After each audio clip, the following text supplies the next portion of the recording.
FPSC test में English part की तैयारी के लिए हमने एक लेक्चर सीरीज का आगाज किया है। आज उस लेक्चर सीरीज का पार्ट 2 है और पार्ट 2 में हम सेंटेंस स्ट्रक्चरिंग में जो सेकंड स्ट्रक्चर है कंपाउंड सेंटेंसेस इसको पढ़ेंगे।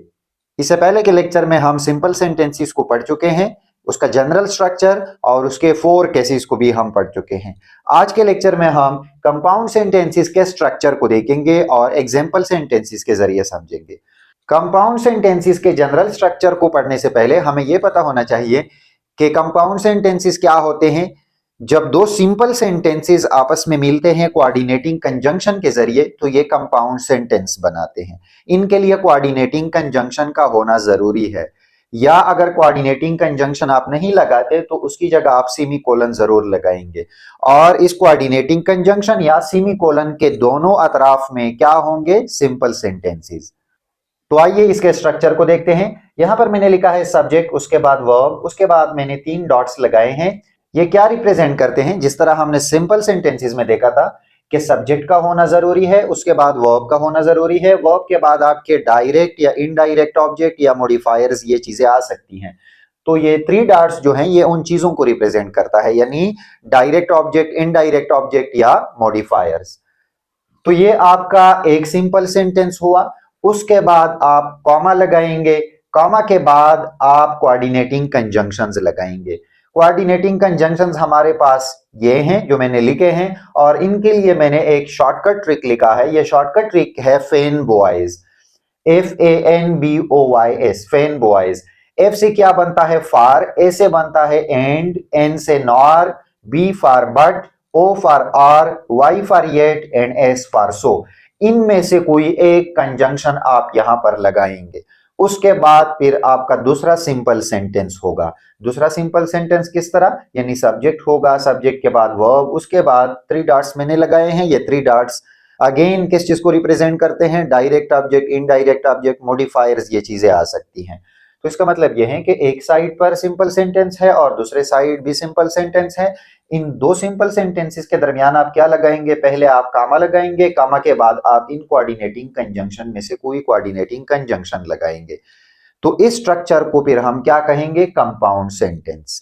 या आप यू भी कर सकते हैं कि पहला सिंपल सेंटेंस यानी सब्जेक्ट वर्ब, उसके बाद 3 डॉट्स यहां पर मैंने लगाए हैं, सब्जेक्ट वर्ब और 3 डॉट्स, और इस कामा और कोऑर्डिनेटिंग कंजंक्शन की जगह आप क्या लगा सकते हैं? सेमीकोलन, यानी कामा और कोऑर्डिनेटिंग कंजंक्शन, इन दोनों की जगह पर आप सिर्फ सेमीकोलन लगा सकते हैं। उसके बाद ये आपका दूसरा सिंपल सेंटेंस। यहां पर आप सब्जेक्ट और वर्ब, वर्ब के बाद 3 डॉट्स, यानी ये कुछ भी हो सकता है, direct object, indirect object, modifiers, ये हम सिंपल सेंटेंसेस में कवर कर चुके हैं।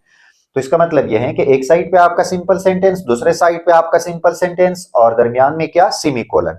ये 2 स्ट्रक्चर आप यूज कर सकते हैं, या ये वाला स्ट्रक्चर या ये वाला, दोनों करेक्ट हैं। जो आप यूज करते हैं दोनों करेक्ट हैं।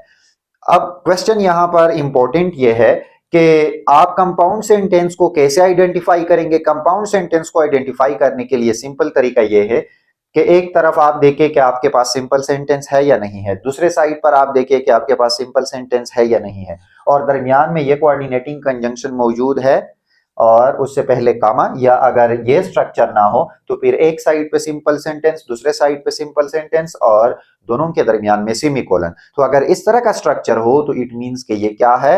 ये कंपाउंड सेंटेंस है। अब एग्जांपल सेंटेंसेस के जरिए हम इनको समझेंगे। पहला एग्जांपल सेंटेंस आप देखिए, I have a pet cat and her name is Mano. अब यहां पर आप देखिए I have a pet cat. अब ये आपके पास एक सिंपल सेंटेंस है यहां तक, आई हैव अ पेट कैट। इसमें आई आपका सब्जेक्ट है, हैव आपका वर्ब है, ठीक है। तो ये तो आपका एक सिंपल सेंटेंस पूरा हुआ। उसके बाद कामा यहां पर लगाया है मैंने, कामा के बाद मैंने एंड लगाया है, एंड के बाद दूसरा सेंटेंस आप देखें, हर नेम इज मानो। इसमें ये हर नेम आपका सब्जेक्ट बनता है और इज आपका वर्ब है। तो अगर हम इसको देखें, इसमें ये आपका क्या बनता है? ये आपका सब्जेक्ट है और ये आपका वर्ब है। इसी तरह ये कॉमा और एंड जो है ये क्या है? ये कनेक्ट करता है इन 2 सेंटेंसेस को, इस सेंटेंस को और इस सेंटेंस को। इस सेंटेंस को आप देखिए, हर नेम इज मानो, ये हर नेम आपका इज ए सब्जेक्ट का काम करता है और इज आपका वर्ब है। तो एक तरफ आपका सिंपल सेंटेंस, दूसरे तरफ आपका सिंपल सेंटेंस, और इन दोनों को कनेक्ट किया है किसने? कॉमा और एंड ने। एंड क्या है? ये कोऑर्डिनेटिंग कंजंक्शन है। फेन बॉयज में आप देख सकते हैं ए फॉर एंड। तो टू सिंपल सेंटेंसेस कनेक्ट हुए हैं कोऑर्डिनेटिंग कंजंक्शन के जरिए और उससे पहले कॉमा लगा है। तो इस स्ट्रक्चर को हम क्या कहेंगे? Compound sentence. ये हमारे पास कंपाउंड सेंटेंस है। या आप इसको इस तरह भी लिख सकते हैं, यहां पर मैंने लिखा है आर, इस तरह भी लिख सकते हैं आई हैव अ पेट किट, वही ऊपर वाला सेंटेंस, उसके बाद कॉमा और एंड की जगह पर यहां पर मैंने सेमीकोलन लिखा है। यहां पर मैंने आप लोगों को बताया था कि कॉमा या कोऑर्डिनेटिंग कंजंक्शन या उसकी जगह आप सेमीकोलन भी लगा सकते हैं। तो यहां पर अगर आप देखें, वहीं ये ऊपर वाला सेंटेंस मैंने रिपीट किया है, सिर्फ कॉमा और कोऑर्डिनेटिंग कंजंक्शन की जगह पर मैंने सेमीकोलन लगाया है, बाकी वही सेंटेंस है। ये भी करेक्ट है और ये भी करेक्ट है।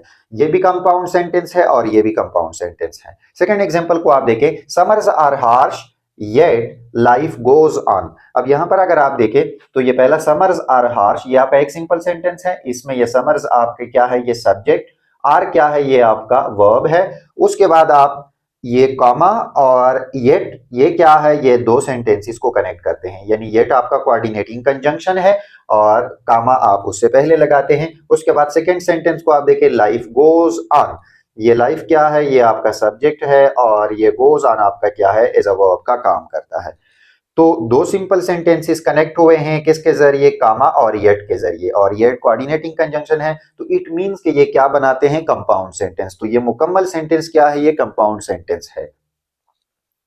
या यहां पर मैंने आर लिखा है, आप इसको इस तरह भी लिख सकते हैं, समर्स आर हार्श, और ये कामा और येट की जगह पर आप सेमीकोलन भी लिख सकते हैं। लाइफ गोज ऑन बाकी वही सेंटेंस है, सिर्फ ये कामा और येट की जगह मैंने सेमीकोलन लिखा है। तीसरा सेंटेंस आप देखें, dreams are big but resources are few. यहां पर अगर आप देखें, ये ड्रीम्स आर बिग, ये आपका एक सेंटेंस बनता है, ये आपका एज ए सब्जेक्ट का काम करता है, आर एज ए वर्ब का काम करता है। उसके बाद ये कॉमा और बट, ये दो सेंटेंसेस को कनेक्ट करता है, इसमें बट कोऑर्डिनेटिंग कंजंक्शन है और उससे पहले मैंने कॉमा लगाया है। रिसोर्सेज आर फ्यू, इसमें ये रिसोर्सेज आपका सब्जेक्ट का काम करता है, आर एज ए वर्ब का काम करता है। तो दो सिंपल सेंटेंसेस कनेक्ट हुए हैं कॉमा और बट के जरिए, और बट कोऑर्डिनेटिंग कंजंक्शन है, तो ये क्या बनाते हैं? ये मुकम्मल सेंटेंस क्या है? ये कंपाउंड सेंटेंस है। या आप इसको यूं भी लिख सकते हैं, ड्रीम्स आर बिग, और कॉमा और बट की जगह आप सेमीकोलन भी लगा सकते हैं। उसके बाद सेकंड जो सिंपल सेंटेंस है, रिसोर्सेज आर फ्यू, आप वो ही लिखें। तो इस मुकम्मल सेंटेंस को हम क्या कहेंगे? Compound sentence. इसको कनेक्ट क्या है? सेमीकोलन ने। अगर हम इसको समराइज करें तो कंपाउंड सेंटेंसेस किस तरह के सेंटेंसेस होते हैं? ये दो सिंपल सेंटेंसेस आपस में कनेक्ट हो जाते हैं कॉमा और कोऑर्डिनेटिंग कंजंक्शन के जरिए, या फिर सेमीकोलन के जरिए दो सिंपल सेंटेंसेस कनेक्ट होते हैं, तो ये आपका कंपाउंड सेंटेंस बनाते हैं।